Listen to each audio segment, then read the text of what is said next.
Okay, class, chapter 17, part 1. Here we're dealing with limited liability business forms.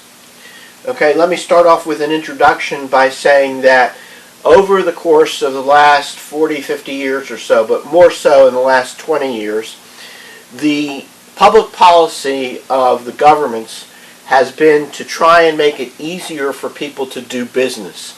And part of that is by creating new forms of business that make it easier to do business by making it easier to avoid personal liability and to raise capital. So if you go back 20, 25 years ago, we basically had sole proprietorships, partnerships, limited partnerships, and corporations. Since then, we've added things like S corporations, limited liability companies, and now we have all these things like limited partnerships, limited liability, limited partnerships, professional corporations, and on and on and on. There's probably about 15 or so different forms of business that can be used now based upon the various states. Okay, so one of the big areas that we moved into is the limited liability business forms. There's several of them, but the main one is, and I'm sure you've heard of this, is LLCs, or limited liability companies. Okay, so limited liability company is a hybrid entity that combines the limited liability of a corporation with the tax advantages of a partnership. The first state to adopt laws allowing for a limited liability company was Wyoming in 1977. Other states did not begin adopting that until the 1990s. There's a reason for that, and we'll see that in a slide in a few minutes, but I'm going to tell it to you now. Originally, in 1977, when Wyoming created this, the IRS was charged with deciding how to tax LLCs. Should they be taxed like a corporation or a partnership? Corporations being double taxed, partnerships being flow-through taxation, only taxed once. The IRS decided to treat them like corporations. That was a discouraging thing for states to even create laws allowing LLCs, and so we didn't start having them until the 1990s. Why? Because in 1987 the IRS changed its opinion, and the IRS said in 1987 that an LLC can be treated for tax purposes either as a corporation or a partnership, and that the LLC gets to choose. So it's what's called check the box. On the tax form, you check a box saying whether you want to be treated for tax purposes as an LLC or as a corporation. Okay. Now, why would you want to be taxed as a corporation? Why would you want double taxation? Well, there are some advantages with regard to benefits, employee benefits, and tax consequences of that. We won't get into the intricacies of that. However, I would just want you to be aware of that. So, LLCs are increasingly the entity of choice for businesses because they offer the liability protection and, at the same time, the tax advantage. Again, governed by state laws. So it's defined as a non-corporate entity, limited liability to its owners, cross between a partnership and a corporation, owned by members. We call the owners of an LLC members. And the members are entitled to manage the LLC, or they can have what's called a manager-managed LLC, where they hire somebody to do so. Governing documents are publicly filed, and they're called the Articles of Organization and the Private Operating Agreement. Okay, and the process sort of parallels the process of doing an incorporation, because in incorporation you have articles of incorporation and bylaws. The Articles of Incorporation are similar to the Articles of Organization for an LLC, and the bylaws are similar to the operating agreement for an LLC. Again, members are usually not liable for debts or liabilities of the LLC. That is personal liability. The LLC, of course, itself is liable. And income and losses are divided among the members. liability can be imposed by what's called piercing the corporate veil. And what that means is that if the LLC has not acted like an LLC, then a person who has a grievance against them can file a lawsuit and ask the court to pierce the veil of the LLC and allow them to sue the members individually.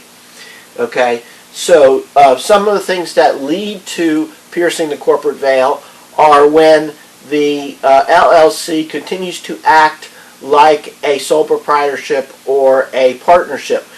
For example, doesn't change their labeling on their documents, indicating LLC on those documents or on their advertisements. That would be one type of example of that situation.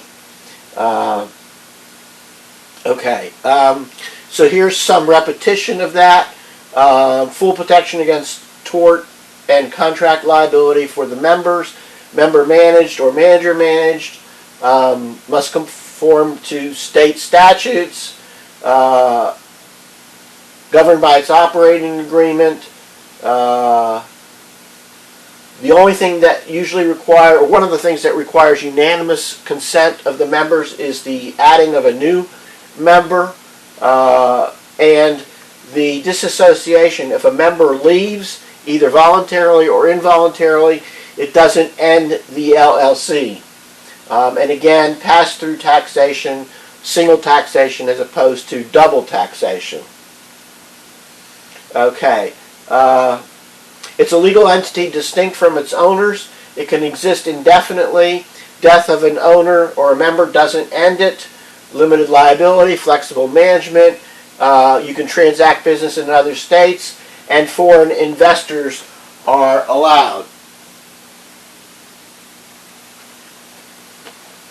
Okay, so the advantages and disadvantages, we've already kind of covered this. Limited liability, unrestricted ownership, you can add members if you want, helps to raise capital. You have better ability to raise capital than you do in a sole proprietorship because you have more people, and you can add more people, and you can use their credit to possibly borrow. Beneficial tax treatment, only single taxed, and flexibility of management. Some possible disadvantages are there may be some limitations in transferability of ownership, possibility of piercing the veil, which we talked about. The laws of each state are not uniform with one another necessarily, and there are more formalities and reporting requirements than there are with sole proprietorships and partnerships. The formation, as I said, closely parallels a corporation. First of all, you have to decide on a name. So you have to check with the Secretary of State to make sure that your name has not been taken already. If it has, you better come up with another name. And then you can file. Now, you can also reserve the name when you get ready to file by paying a fee, and the Secretary of State will hold that name for several months while you do the paperwork and complete the process. You can operate under a fictitious name or trade name. So you would have to register that fictitious name or trade name. So you can be ABC LLC doing business as Acme Chemical Company. You'd have to register Acme Chemical as a trade name of ABC LLC.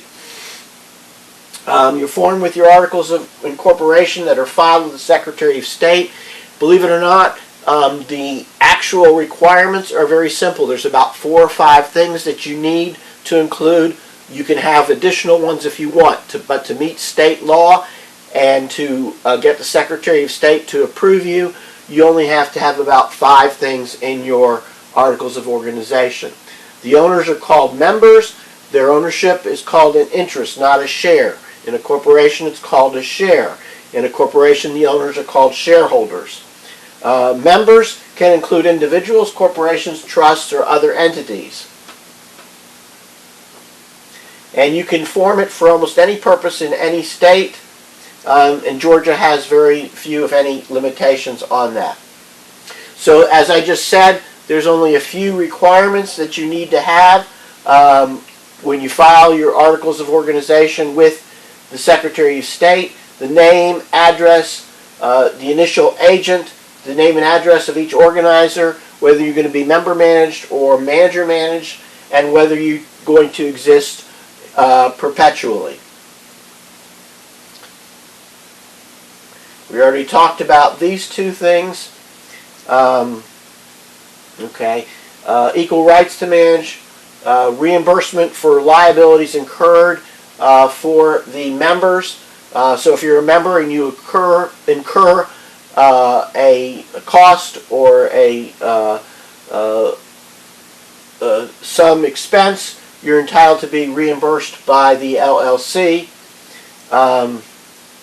You're entitled to an equal share of any of the profits, and you're entitled to access to the records that have to be kept in a reasonable location in order to have some oversight of the LLC. Okay, so management, as we said, can be member managed or manager managed, and everyone is an agent of the other and has fiduciary duties, including the duty of loyalty, duty of care under the law. Okay, so that ends part 1 of chapter 17.